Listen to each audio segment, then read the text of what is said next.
দেখতে কিন্তু অনেক সুন্দর, এই জায়গার মধ্যে ঘুরতে অনেক ভালো লাগে।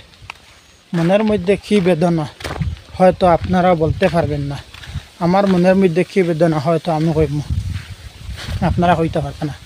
কার মনও কিতা আছে, মহান আল্লাহ তাআলা রব্বুল আলামিনে সব জিনিস কইতে পারে, মানুষের মনের ভিতরের জিনিস, কিন্তু দুসরা কোনো ব্যক্তি নাই মানুষের ভিতরের জিনিসটা করার মতো।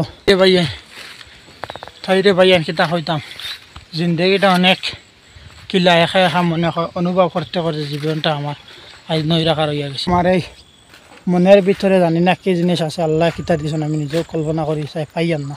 আল্লাহর কাছে এতটুকু আমি শুক্রিয়া, মানে সুস্থ সবল আল্লাহ রাখছে আমার, আলহামদুলিল্লাহ।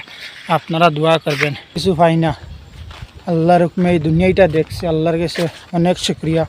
এই ফেসবুক প্ল্যাটফর্মের মাধ্যমে আপনাদের কাছে অনেক ভালোবাসা পাইছি এবং এই ইউটিউব চ্যানেলের মাধ্যমে অনেক ভালোবাসা পাইছি। আর কি জিনিস আমার লাগে, মনের মধ্যেও আমার বাইরে লইতাম, আপনারা যদি মায়া করেন দয়া করেন তাইলে বাইরে লইতে সময় লাগতো না, সবাই মিলে আমার ফৌরি তো বাইরে নিয়ে দেখা আপনারা, আপনাদের কাছে এটা আমার রইল